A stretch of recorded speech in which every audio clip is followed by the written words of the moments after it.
Example को मैं पहले खाते में लिख लेता हूँ, एग्जाम्पल 10। उसके बाद सॉल्व करने के बाद आपको पता चलेगा कैसे सॉल्व कर सकते हैं। तो चलिए example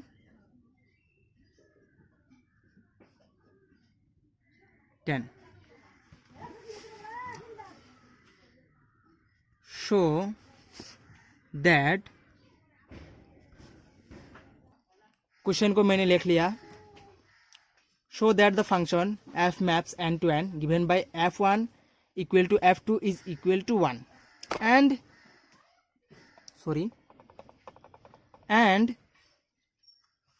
fx equal to x minus 1 for every x greater than 2 is 1 2 but not 1 1। ये आपको प्रूव करना है। इधर आपको अप्रोच में दिखा रहा हूँ, देखिए इधर देखिए आपको दिया हुआ है, ये पहले आप ये लिख लीजिए। Okay, f maps n to n जो गिवन है वो लिख लीजिए। 1 f2 is equal to 1 and fx equal to x minus 1। पहले हम लोग 1 1 के लिए चेक करेंगे।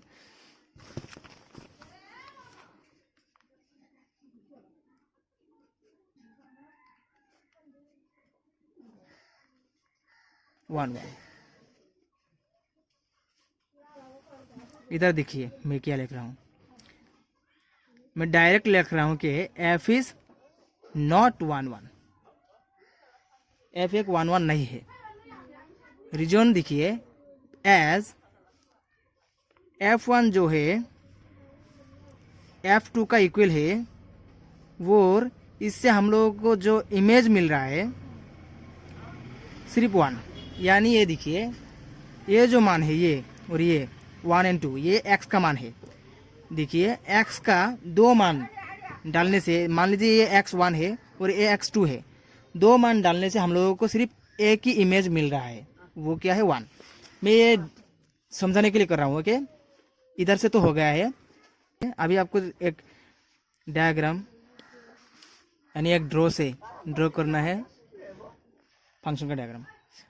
और इधर देखिए मैंने बताया कि ये मान लीजिए x1 है और ये x2 है, तो x1 एंड x2 के लिए जो मान हम लोगों को मिल रहा है वो क्या है 1। देखिए ये मैपिंग हो रहा है 1 1 नॉट मेनी 1 मैपिंग हो रहा है, तो ये 1 1 नहीं है। ओके, ये जो है ये f1 के लिए भी मिला है, f2 के लिए भी मिला है। यानी हमने x का वैल्यू 1 डालने से भी मिला है, x का वैल्यू 2 डालने से भी हम लोगों को सिर्फ और सिर्फ 1 इमेज ही मिला है, तो ये मैनी 1 हुआ है, ये 1 1 नहीं है। तो इधर ऐसे लिखना है, f is not 1 1 as f1 is equal to f2 is equal to 1। Simple. अभी हम लोग चेक करेंगे ऑन टू के लिए।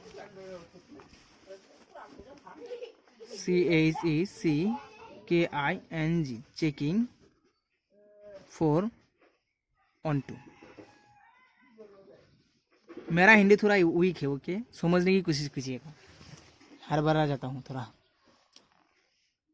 ये जो क्वेश्चन है ना, थोड़ा राइटिंग का अप्रोच है, कुछ लिखना पड़ेगा आपको। ओके, तो देखिए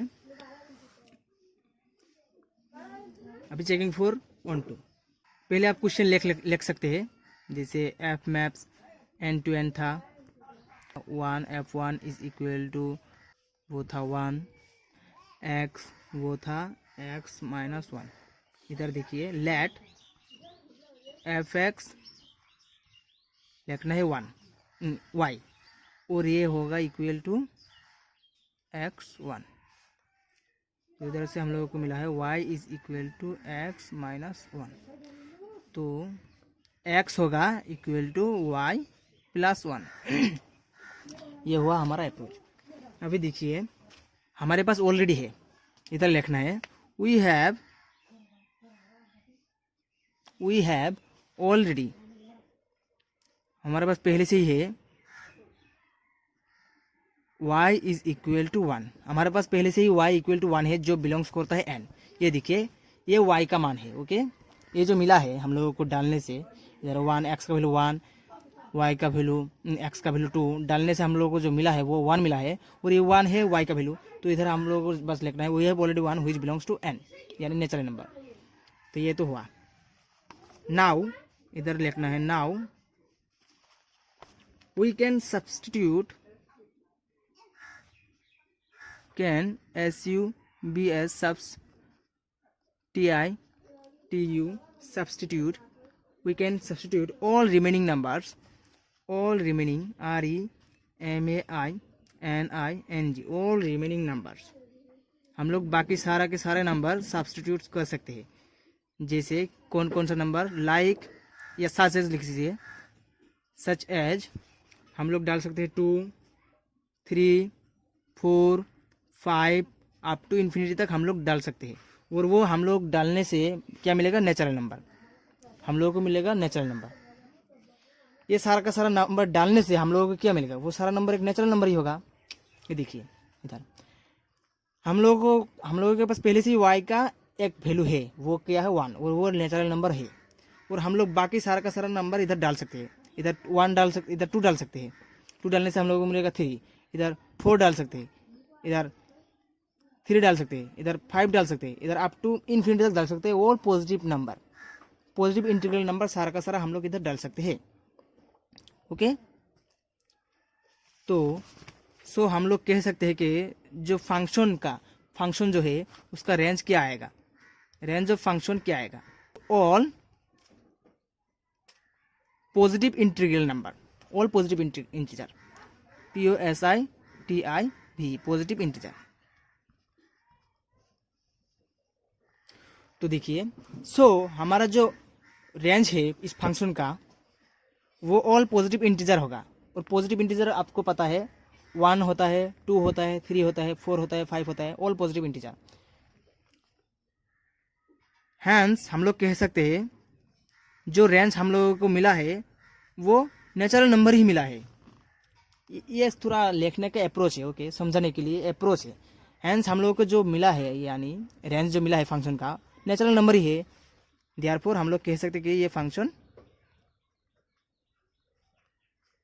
f is onto. Okay, ये हुआ हमारा एग्जाम्पल 10 नंबर सॉल्व। दोबारा थोड़ा समझा देता हूँ। ये जो क्वेश्चन था इसके बाद आपको क्वेश्चन लिखना है, उसके बाद लिखने के बाद चेकिंग फॉर ऑन टू 1 1, उसके बाद हम आपको लिखना है direct f is not 1 1 as f1 and f2 डालने से, यानी x का वैल्यू 2 वैल्यू डालने से हम लोगों को 1 मिला। डायग्राम से समझा दिया था कि 1 एंड 2 डालने से हम लोगों को एक ही इमेज मिला, तो मेनी 1 हुआ है, ये 1 1 नहीं हुआ है, तो ये 1 1 नहीं है, f इज नॉट 1 1। ये तो हो गया। उसके बाद checking for onto f maps n to n, ये पहले लिखना है आपको। Let fx equal to y is equal to x minus 1, और इसको आप इधर इस फॉर्म में ले आएंगे। उसके बाद आपको लिखना है वी हैव, हमारा पास पहले से ही है 1 जो बिलोंग करता है n के पास, n में या नेचुरल नंबर में बिलोंग करता है। और सारा का सारा बाकी जो नंबर है वो हम लोग डाल सकते हैं। जैसे क्या क्या नंबर, 2 डाल सकते हैं हम लोग, y का वैल्यू 2 डाल सकते हैं, इधर 3 डाल सकते हैं, 4 5 अप टू इन्फिनिटी तक डाल सकते हैं। सो हम लोग कह सकते हैं जो फंक्शन है, ये जो फंक्शन था, ये फंक्शन जो था fx equal to x minus 1, ये जो फंक्शन था, इस फंक्शन का जो रेंज आया है वो ऑल पॉजिटिव इंटीजर आया है। हैंस हम लोग फिर से कह सकते हैं कि ऑल पॉजिटिव इंटीजर एक नेचुरल नंबर ही होता है। Hence RF is equal to natural number, और नेचुरल नंबर होने से हम लोगों को रेंज जो मिला है कोडोमेन का इक्वल हुआ है। कोडोमेन का इक्वल होने से हम लोगों को पता चल गया कि f जो है f एक ऑन टू फंक्शन है। तो ये था कंप्लीट एक्सप्लेनेशन।